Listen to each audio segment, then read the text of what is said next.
Asmongold, the #1 political streamer on Twitch, a peak concurrent viewership of over 440,000 viewers in a single stream, an audience large enough to fill Yankee Stadium 10 times over. And yet, the same man notorious for his cockroach-infested home, his dead rat alarm clock, so I would use the rat effectively as an alarm clock, and the notorious $2 steak, which is actually pretty good. If you were to watch his videos, you wouldn't find a high-effort production. No clean brand imaging, no tightly edited YouTube essays. In fact, most of the time, it's just a guy sitting in a chair talking about things. who the fuck drinks this shit? And there seems to be this duality where half of the internet hates Asmongold and half of the internet loves him. But despite what you think of him or how you feel people should feel about him, the truth remains undeniable. Asmongold is popular, very popular. And today, in this video, we're asking the question, why?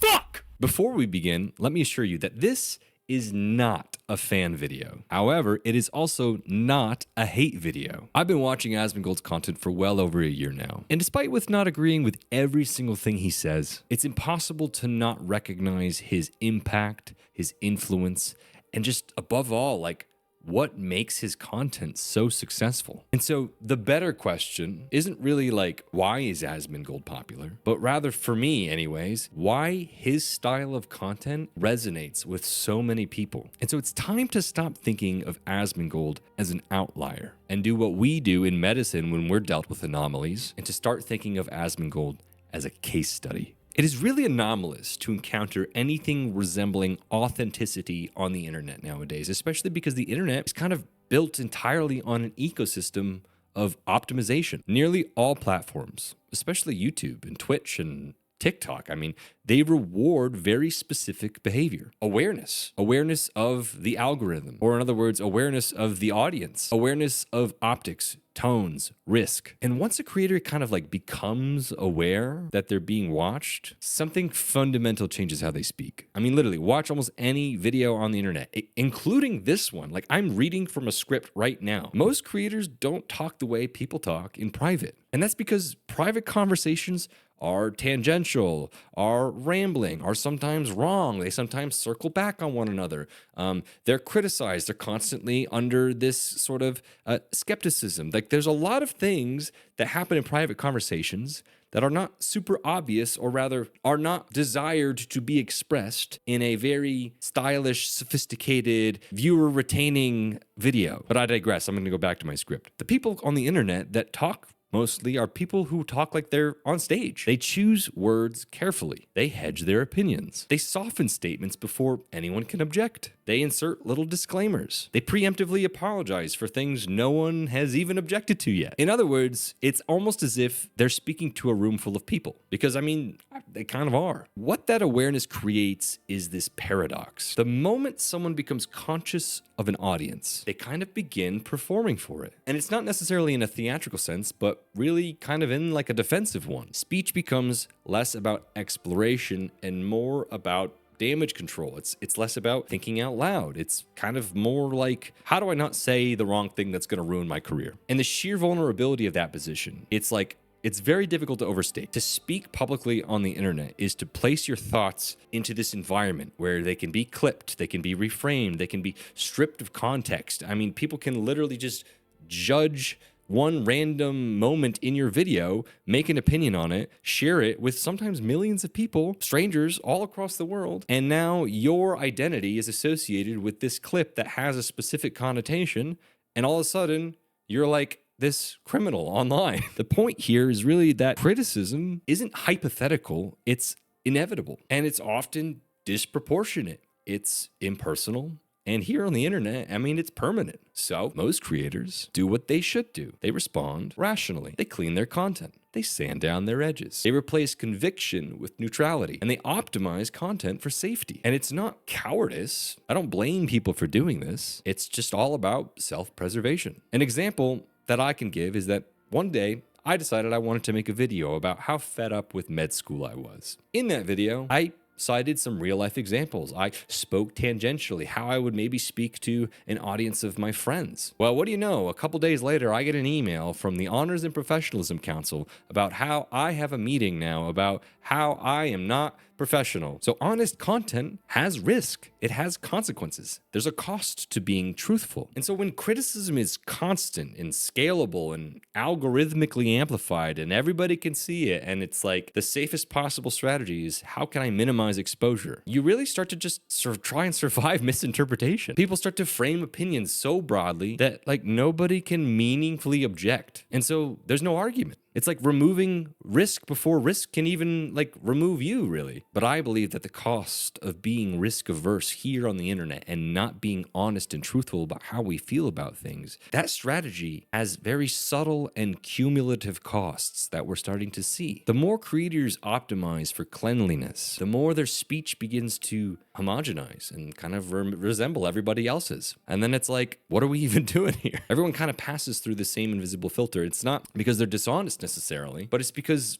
honesty is expensive. And if you were to show me a person who can afford the price of honesty, I'll show you a person who has absolutely nothing to lose. And this is why authenticity feels so rare online. And it's not because people don't want to be real. It's but because being real means being vulnerable in an environment that punishes vulnerability. It means allowing unfinished thoughts to exist. It means risking being wrong in public, accepting that criticism isn't a side effect, but it's the price of being honest. So when a creator like Asmongold appears unconcerned with that risk, when they speak loosely, think aloud, contradict themselves, refuse to pre-sanitize their words and their arguments, it registers as something anomalous, something almost rebellious in a way. And it's not because it's perfectly genuine, but it's because it kind of violates this dominant survival strategy that is so prominent now on the internet. And in an ecosystem that is built on optimization, and even the appearance of unoptimized behavior kind of feels authentic. It feels new. And that is exactly why audiences gravitate towards it. And that is why I hypothesize audiences gravitate towards Asmongold so strongly. Now, is Asmongold authentic? Truth be told, I don't really give a fuck. It doesn't matter. What matters is that people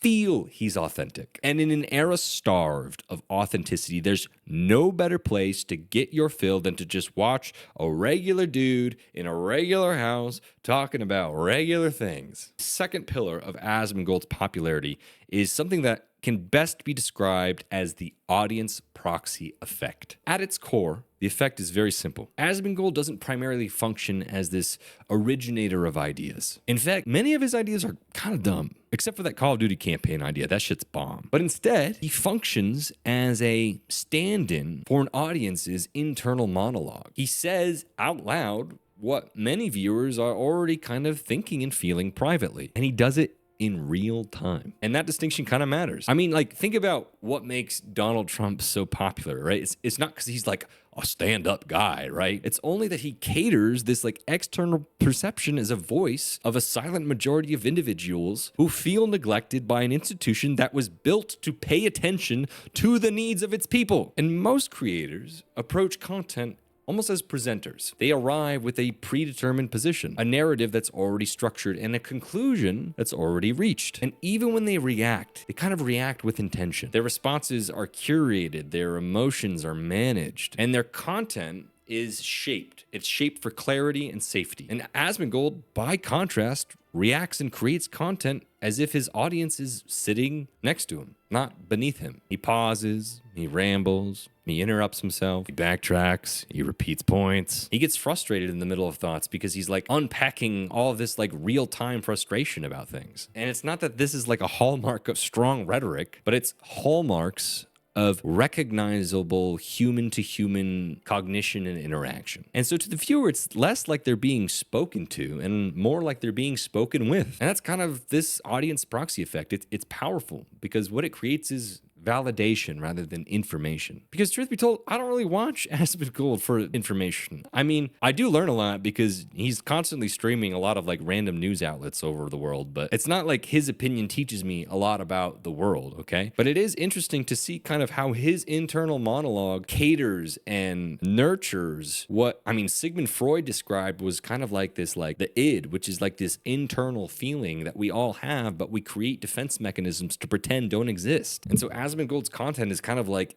id incarnate. Anyway, that's a bit tangential from the script, but it's like when Asmongold reacts to this like a corporate announcement or like a public statement or something, the viewer already has an emotional response. I'll try and think of an example. So say for instance, you see a headline, right, or you see a video on Twitter where a bunch of people are screaming and whistling and throwing things at ICE agents, right? You have an emotional reaction, and I guarantee you, it's probably annoyance or something similar to that. It's something visceral you feel inside. Maybe it's confusion, maybe it's irritation, maybe it's skepticism, maybe it's disbelief, I don't know. But what Asmongold provides in that moment is not novelty per se, but articulation. He gives shapes to feelings that are already present in his audience, but yet unstructured and non-externalized. And it creates kind of this feedback loop. The viewer reacts internally, Asmongold reacts externally, and the viewer feels understood. And that feeling is crucial because people don't share content that teaches them something new. Like, unless you're like a 53-year-old soccer mom on Facebook, nobody's going to look at some content about what you learn about how to make a biscuit. I don't know, maybe. But people mostly share content because it expresses something they already believe, but they can't really explain themselves. And in this sense, Asmongold has this like scalable media empire where he can clip kind of these like informational artifacts and these reactions and kind of just like send them out into the world and the universe, and they become popular because it's how people feel and people want to share how they feel. So it's not like you're sharing his take, you're sharing your take outsourced to Asmongold. And it explains why reaction content, particularly Asmongold's format, but it explains why it scales so efficiently. And that's what makes React content kind of so all-encompassing. It's not like the subject matter even matters, right? It's the reaction, the tone of the response, whether it's disbelief, sarcasm, exacerbation, whatever you want. It's just the emotional register that is so broadly transferable across all of these different mediums. And it's why he occupies such a vast niche. It's not just gaming, right? It's also politics. I mean, find somebody out there in the world that is so willing to just talk about how they authentically feel about ISIS going into apartments and taking out illegal immigrants and literally throwing them back into Mexico. That's a pretty rare thing. And even if it's not rare now, Asmongold is kind of like the first person to do it. I think that this is also sort of where a lot of the criticism of reaction content finds its footing. It's not because the content's lazy necessarily, but it's because it almost reduces the cognitive participation, if you will, of the audience. Like, I almost don't need to try and understand my internalized feelings about something and how to communicate that when I can just watch somebody react as if it was me reacting myself. But crucially, that criticism doesn't really reduce or meaningfully reduce Asmongold's popularity. If anything, it just reinforces it. Because once a content creator becomes this sort of reliable proxy for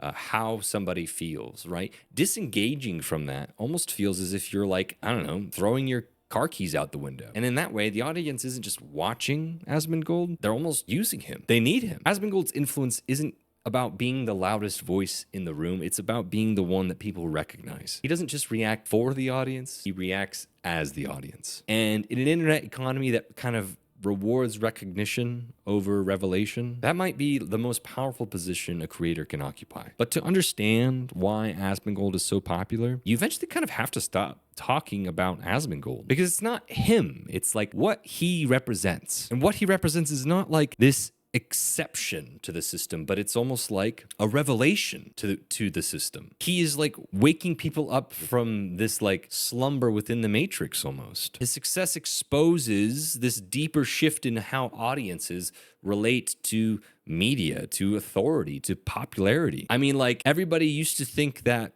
doctors were like the most, reliable people in medicine. And guess what? Everybody fucking hates us now. And it's like, yeah, we're the leading authority in healthcare, but that doesn't matter. It's not about the title you have in a socioeconomic ladder anymore. If I were to like try and explain Asmongold's success, it would be like he is a symptom of a broader intellectual reorientation, which at its core is just all about trust. I mean, trust like flowed out of institutions. It was like news outlets. It was studios, publishers, experts in the field, whatever that even means, right? It was like a status quo thing. However much status you were able to kind of outwardly project, that kind of determined how authoritarian your opinion was in sort of the economy of ideas. And experts have constantly derived their authority from polish, from position, and like gatekeeping necessary, crucial information from the public. And the modern era has disseminated all of that. And it's made information and education widely available, free, online. Go to your public library for free, online. You could pass the medical license exam by just going on YouTube and learning about medicine. I'm not even kidding. The point here is that this relationship between these perceived professional institutions has more or less eroded. Audiences today are acutely aware of incentives. They understand what sponsorships are. They understand algorithms. They understand monetization. And they know that messaging is often shaped not by truth, but by optics. In fact, the more polish you have, the more untrustworthy you appear. It almost is, it's like it reads as a caution of concealment, like you're hiding something. And in that environment, Asmongold is literally the answer, the antidote to that environment. And it's not because his opinions are more accurate, it's just because they feel less micromanaged. And so kind of at the foundation of my argument for why Asmongold is so popular is that the most significant changes in modern media is the replacement of expertise with relatability as the primary currency of trust. For example, people increasingly do not ask, is this person qualified? They ask, does this person feel honest? Do they sound like me? Do they react the way I would? And the broadening differences in socioeconomic equality is making this even more prominent because you're getting people with quote unquote expert opinions who look polished and who look clean and have all these really luxurious and amazing lifestyles. You look at them and you're like, I can't trust you. You're not one of me. It's in-group versus out-group fighting. It's in-group versus out-group dynamics. It's simple psychology. And Asmongold's persona, he fits this space so perfectly. He's not positioning himself as an authority delivering conclusions. He positions himself as a participant that's like navigating all of this confusion that we all feel in real time alongside the audience. And this is kind of why like being wrong is not like meaningfully harmful to him. Because honestly, accuracy, it matters way less than alignment. Like it doesn't matter whether or not you're right. It just matters that you're aligning with the group of people who are watching you. It's kind of like consistency of vibe matters more than consistency of facts. And viewers are willing to forgive mistakes because they feel they can trust you. They feel like they're watching a fucking human and not an institution. And so paradoxically, imperfection has kind of become this like credibility signal. So like, why not trust the guy that lives in a dilapidated house that has dead rats and rotting burritos all around it and cockroaches that are crawling all over his stomach? Like that is literally the epitome of what somebody wants now, because everybody's living in a bunch of fucking shit now. And you got a bunch of rich people who out here who are all like, yeah, you need to do this and this and this and feel this and this and that. And Asmongold's like, I'm rich as fuck and I live in a shitty dilapidated house. Get fucked. So the real lesson here is that Asmongold's popularity, it's not about one creator. It's about what happens when trust migrates from institutions to real people. When polish becomes suspicious. And when authenticity, either real or perceived, it becomes the most valuable signal of all. And I emphatically say this, that Asmongold did not invent this movement. He just happens to embody it. And until the incentives change, figures like him will not be anomalous any longer. They will become the model. And so when people ask, why is Asmongold so popular? The answer isn't that he's the smartest. It's not that he's the most informed, or really even that he's the most entertaining person on the internet. It's that he occupies a role that the internet quietly rewards and has been patiently waiting for some time. And in an ecosystem built on optimization, the most unoptimized man feels authentic. In a culture full of criticism, he is unconcerned with it. And in a media landscape full of presenters, he feels like a proxy, saying out loud what many people are already thinking, that everything is kind of fucked. Asmongold didn't invent this dynamic, okay? He didn't break the system. He just fits it. And until the internet stops rewarding familiarity over friction, validation over challenge, and feeling understood over being informed, figures like him will not be anomalies. They'll be inevitable. And it is this reason why I believe that voices like this have emerged so prominently in today's culture. Voices which are bombastic, crude, unfiltered, raw. It's not because people are becoming more and more hateful, but because they're becoming more and more understood. Zach, I love your content. I don't agree with everything you say, but I recognize you as a good person, a good son, and a good friend. I want to wish you the best. I want to console you on the recent loss of your father, and also congratulate you on building such a successful media empire, just kind of being you. I think that is one of the most fantastic and amazing and incredible things about you. So anyways, thank you for watching. Sir Moonlad, signing off.